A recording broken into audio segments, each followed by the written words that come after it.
Hi guys, it's Nick and Kayla with Nick and Kayla Knitting. Actually, this is Dragonfly Creative, and this is our knitting series, the beginning knitting series. And we are today ending the beginning knitting series with a cowl. And today we're going to teach you two different variations of different stitches. We're going to teach you what's called a seed stitch, and then we're also going to teach you what's called a cable. And that's weird. Anyway, what's called a cable. And cables are very easy. They look complicated, but they're not. And they really, really can add some lovely texture and fun to your knitting. So we're going to show you several different things with the cabling. We've got samples in several different types of yarn that we're going to show you. And basically, we're just building on the stuff that we've been doing so far. So we're going to switch the camera and get right into it, okay? So that's going to be a cowl. And what will happen is the two ends will join together and form a nice little neck thing. And it'll be more like this, except this, it'll be longer, so this hole will be larger, and this is what goes over your head. And then I've got a couple of wooden buttons to put right there. And so that just puts the cowl all the way around your neck, looks really nice. I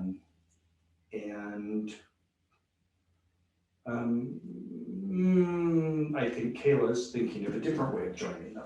Yeah, I typically will just join it end to end. And so what I did is that I did like half of the number of rows in between the two cabling rows in the beginning, so that when I end it, I'll kind of have another half and then sew it up so that it looks like a full cable together.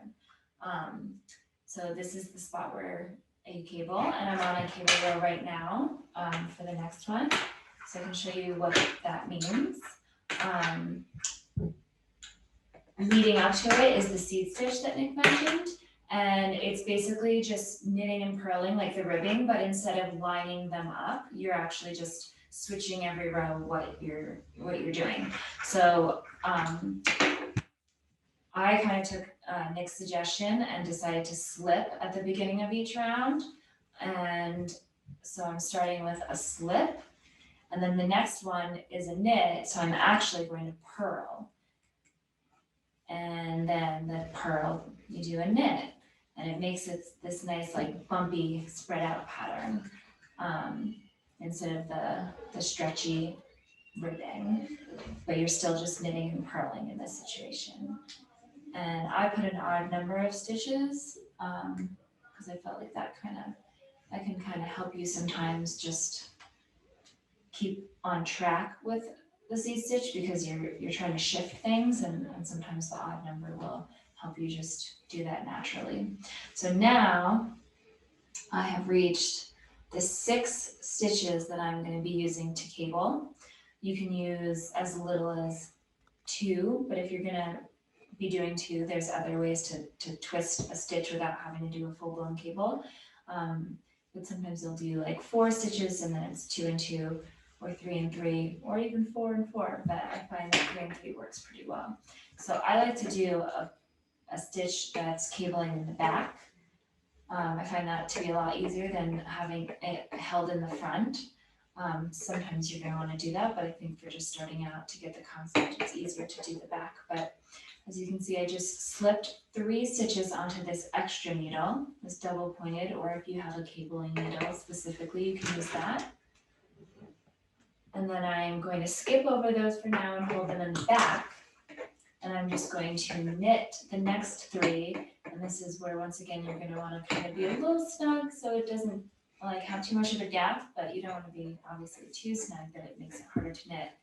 Because that's more so the difficulty of cabling is that it can kind of tighten things up. It's like the opposite of a ribbing. So it snugs things up. So if you're thinking your gauge is like, oh, usually I make this many stitches to make this size hat, you're going to actually want to add a lot more because it's going to tighten it up and not give as much give. So Then you bring them over, and after you've knitted those 3, and you're gonna knit the ones that are on the cable needle before you continue on to the seam stitch. You see it kind of loosens it on the ends. But that will kind of help you with knowing which is the row that you had cabled on, as you can see where it gets stretched out. And now we can show you the difference between the slipped edge. So this edge, because the yarn is fuzzy, it's harder to see, but this edge is really knobby.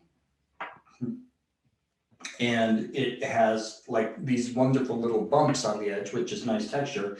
And this edge looks like knit stitches right there. So that's a slipped edge. So when Kayla joins these 2 together, the 2 ends, the cast off end and her,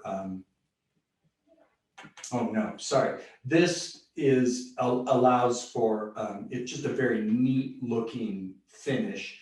But if you did need to pick up stitches on this, it's really easy to count, okay? It's easy to count those rows when you're using that. And to pick up from them too, if you just slide in and you wanted to do something.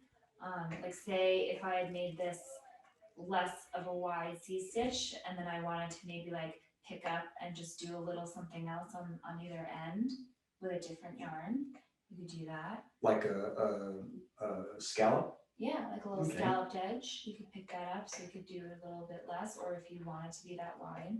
So it gives you some options that way. Oh, that would be pretty, just like a lace scallop with like an Angora. Maybe not with this thick of a yarn, but it would still be really pretty. Yeah. So as you go, so I've got one here that is actually just ready to start on my first cables. So I've got to finish up this row because I always like to start my cables on a knit side.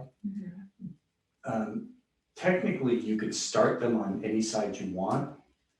You can start them on a knit side or a purl side, but I find it's easier for me to count if I start them on a knit side.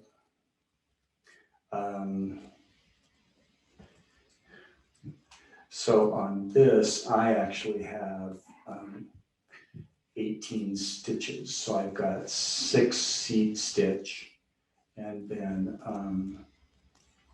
6 seed stitch and then 6 cables. And I did 7 stitches for the seed stitch, and I've been doing like a mirror image of the seed stitch on each side. So I've noticed that I like start and end with like the same one every time. So around the cable is on the side where you're doing the purl at the cable, I'm ending up knitting a stitch right before I'm purling the back side of the cable. So it kind of helps me stay on track with that. Thank you for watching this Dragonfly Creative webinar. If you'd like to get full access to this tutorial, along with our full library of previous and upcoming webinars, check out my club, A Place to Create, at dragonflycreative.art.